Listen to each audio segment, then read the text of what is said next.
Ashama akkam jirtu kabajamtoota daawwattoota Oromiyaa Miidiyaa Neetwork oduu galgala kanaaf qindeeffannee qabannee dhiyaannee jirra. Isinitti himuun isin faana tan turtu Annahimaa Umari. Oduu keenya jalqabaatiin waraanni bilisummaa Oromoo magaalaa Dambidollootti hidhamtoota siyaasaa gadhiisisuu beeksise. Lixa Oromiyaatti woboo fi humnooti mootummaa wal waraansa cimaatti jiru. Siraaj sabaaf gabaasaa bal'aa qindeessee jira.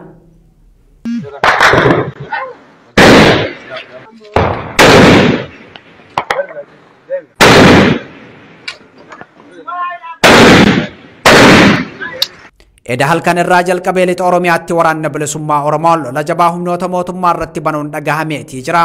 Magaalaa guddoo godina Qeellam Wallaggaa Dambidolloo fi magaalaa Wallagga lixaa Gimbii akkasumas magaalaawwaniif aanaalee kanneen akka Innaangoo, Ganjiim, Hoomaam, Mandiim, Anfilloo fi Muggii dabalatee magaalotaa fi aanaalee kan biroo hedduu keessatti lolli jabaan geggeeffamaa jiraachuu jiraattonni Oromiyaa Miidiyaa Neetworkitti himaniitii jiru. Dubbi himaa waraana bilisummaa Oromoo idil addunyaa Odaa Tarbiim toora Tiwiitara isaanii gubbatti dhimma kana ilaalchisuun ibsa kennaniin waraanni bilisummaa Oromoo magaalaa Dambidolloo fi Gimbii keessatti humnootii mootummaa irratti haleellaa raawwachuu fi magaalattii keessatti sochii taasisaa jiraachuu himaniitii jiru. Lolli jabaan magaalota qabachuuf taasifamu kun eda halkan kan baname wayita ta'uun waraanni bilisummaa Oromoos magaalota garaagaraa keessatti alaabaa dhaabutu ibsame. Magaalaa Dambidollootti mana hidhaa godinaa fi waajjiraalee poolisii waboon seenuun hidhamtoonni siyaasaa gadhiifamanii jiru jedhameetii jira. Magaalaa Gimbiitti ganama sa'a tokko irraa eegaluun lola banameen guyyaa har'aa sochiin hawaasaa magaalattii keessa dhaabbachuu fi hawaasni gara manaatti akka deebi'u ajajamuu jiraattonni himaniitii jiru. Magaalota godinaalee Wallaggaa lamaan keessatti wal waraansi ammallee kan itti fufee jiru yoo ta'u, waraanni bilisummaa Oromoo ifaan magaalaa keessa socho'aa akka ture odeeffanneetii jirra. Magaalota aanaalee garaagaraa keessa waraanni bilisummaa Oromoo bal'inaan socho'aa akka jirus dhageenyeetii jirra. Waraanni bilisummaa Oromoo erga tibba kanam qora geggeeffatee asitti duula cimaan bana jedhamee eegama.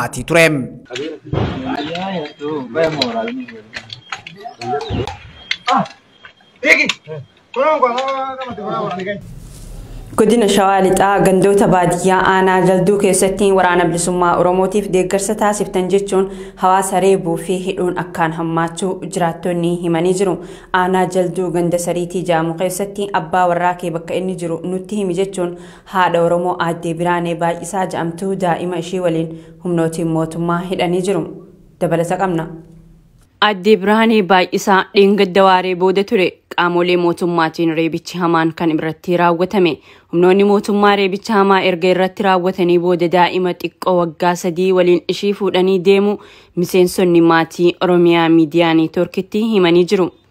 Gochi gara jabinaa kun gandoota baadiyyaa aanaa jalduu keessatti maqaa waraana bilisummaa Oromootiif deeggarsa taasiftan jechuun hawaasa irratti raawwatamaa jiraachuus jiraattonni aanaa jalduu ganda sariitii Oromiyaa Miidiyaa Neetworkitti himanii jiru. Ganda sariititti nama barbaadan yoo dhabanii haadha manaa argan haadha manaa daa'ima wajjin reebanii daa'ima haraasii wajjin namni dhantu jira. Deebi'aati immoo haadha manaas manatu abbaa manaas yoo dhaban mana caccabsanii horii guurrachuu jira. Abbaa manaa hin barbaadaniif bilisummaa Oromootiif isaan qallabdaa garee isaaniitti miseensa isaaniitti kan jedhamu.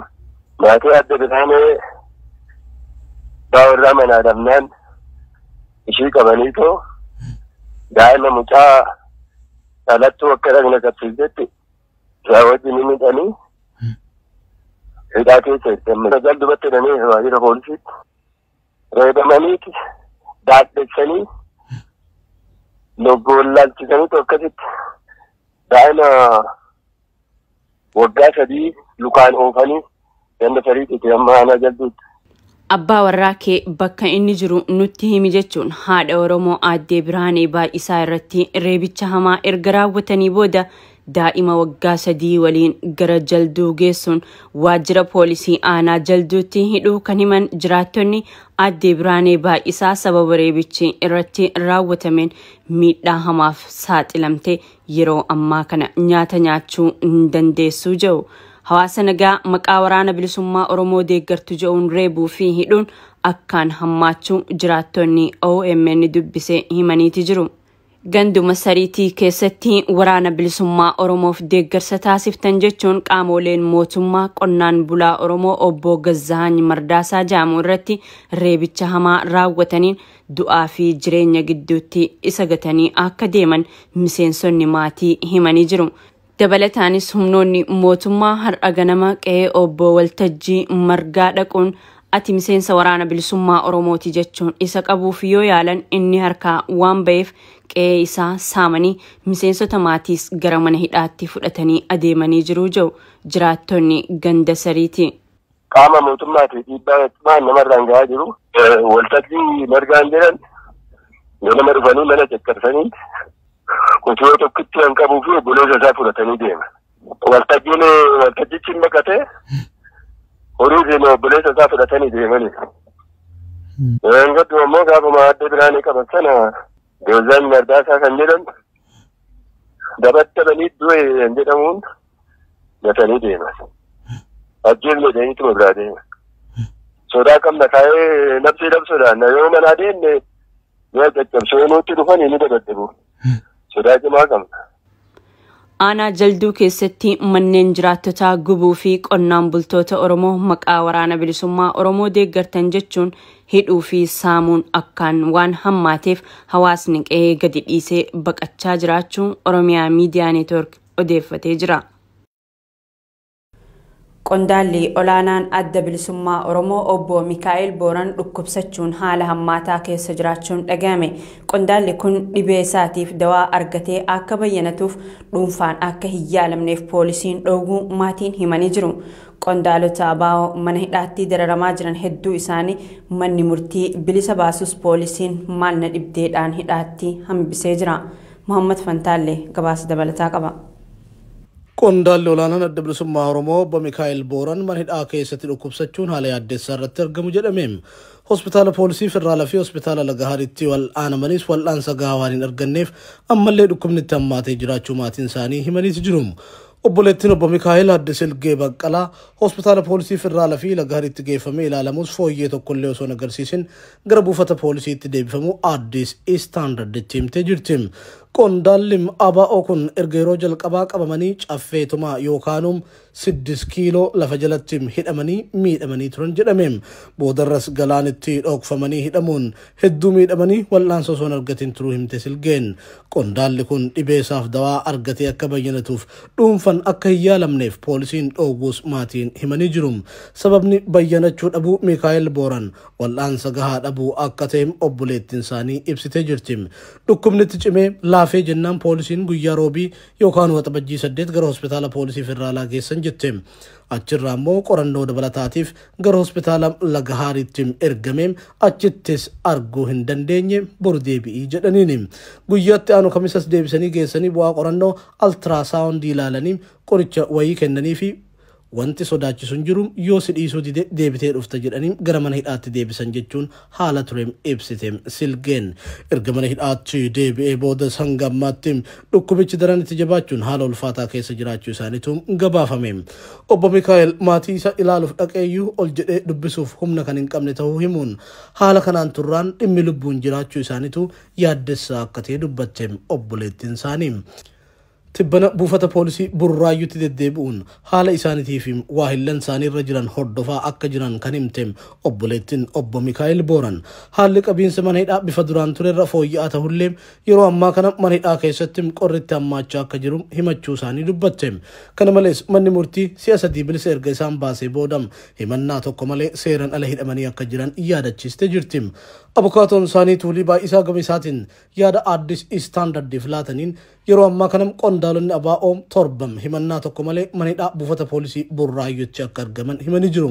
Obbo Mikaa'el Booranii fi obbo Kennasaa Ayyaanaa ammoo abbaan alangaa waan isaan himachiisu hin jiru jechuun galmee isaanii erga cufee waggaa 2 guutuuf. Qondaalonni mana murtiitiin bilisa ba'an akka hiikamaniif carraaqaa jiraachuu kan eeran obbo Tuuliin bakki nuti ittiin iyyanne hin jiru. Mana murtii sadarkaan jiran hanga mana murtii waliigala Oromiyaatti iyyannee manni murtii akka isaan gadi lakkifaman ajajeeraa jedhan.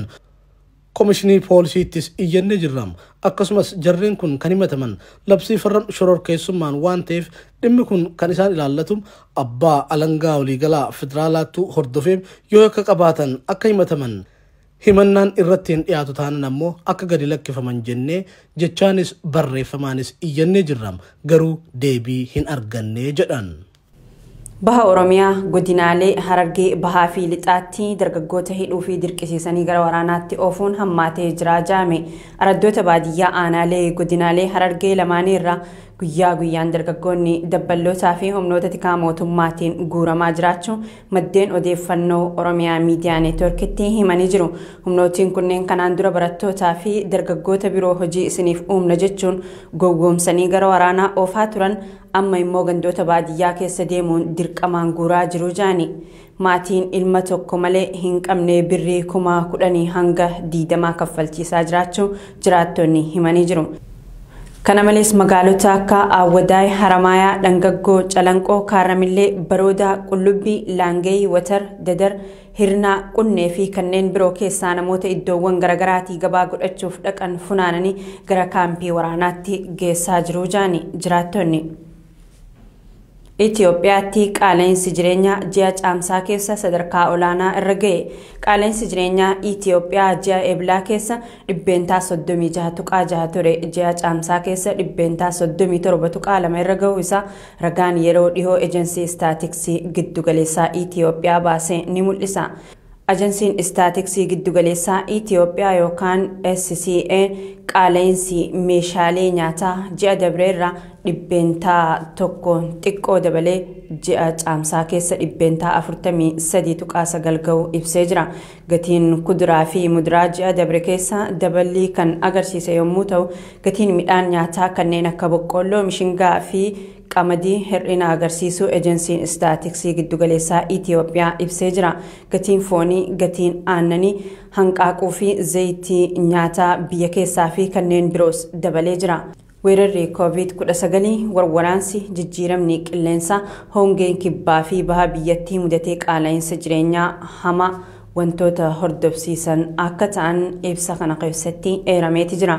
Itoophiyaan biyyoota baha Afrikaa keessaa qaala'insa jireenyaatiin sadarkaa duraa irra jiraachuu ishee gabaasaaleen mul'isan bahaa jiru. Oduu keenya xumuraatiin dorgommiin Qur'aanaa idil addunyaa yeroo jalqabaaf kaleessa Itoophiyaa istaadiyeemii magaalaa Finfinnee bakka uummanni musliimaa kumaatamaan argametti adeemsifamee jira. Pirezidaantiin Majlisaa Itoophiyaa haaraan tibbana filataman Sheekh Hajji Ibrahim haasaa baniinsaa sagantaa kana irratti taasisuun guyyaan kun Itoophiyaadhaaf guyyaa seena qabeessa jedhanii jiru. Dorgommiin Qur'aanaa kun Itoophiyaa dabalatee biyyoota 40 kanneen akka Ameerikaa, Kanaadaa, Joordan, Yemen, Suudaan, Aljeeriyaa, Morookoo fi kanneen biroo irratti hirmaatani. Dorgomtoonni dorgommii gosa sadii hifzii Qur'aanaa warreen yeroo Qur'aana dubbisan hafuura dheeraa qabaachuu danda'anii fi sagalee bareedaa baasuu danda'an akkasumas waamicha salaataa yookaan azaanaan dorgomanii jiru. Dorgomtoonni hifzii Qur'aanaa umrii waggaa 25 gadii kan hirmaachise yommuu ta'u, hafuura dheeraa qabaachuu fi sagalee bareedaan qara'uun dorgomtoota umrii 50 gadii hirmaachiseeti jira. Dorgommii azaanaa yookaan waamicha salaataatiif daangaan umrii hin kennamne. Dorgommii hifzii Qur'aanaa Joordan irraa Muhammad Nuur tokkoffaa wayita bahu, Muhammad Abdoo Yemen irraa lammaffaa, Ibrahim Hassan Suudaan irraa sadaffaa baheeti jira. Injifattoota hifzii Qur'aanaa tokkoffaa baheef $10,000, lammaffaa kan baheef $6,000, sadaffaa kan baheef $3,000 kennameefii jira. Dorgommii azaanaatiin lammiilee Indooneeziyaa fi Aljeeriyaan wal duraa duubaan tokkoffaa hamma sadaffaa bahuun badhaafamanii jiru. Hafuura dheeraa fi sagalee bareedaa Qur'aanaa qara'uun Morookoo fi Yemen tokkoffaa fi lammaffaa bahuun badhaafamanii jiru. Dorgommiin Qur'aanaa idil addunyaa kun Itoophiyaatti adeemsifamuun hawaasa musliimaa Itoophiyaa biratti gammachuu guddaan simatamee jira. Fuulli miidiyaa hawaasaas kanuma ja'aa jira. Siraa sabaaftu gabaase. Tolee kabajamtoota daawwattoota Oromiyaa Miidiyaa Neetwork oduun galgala kanaaf qabanne isaan gammaatti daawwachaa turtan kana fakkaata. Oduu isinitti himuun isin faanatan turte yaanna himaa umarii gama kiyyaan nagaatti isiniin jechaa qophiilee Oromiyaa Miidiyaa Neetwork tanneen hafanii waliin turtii gaarii.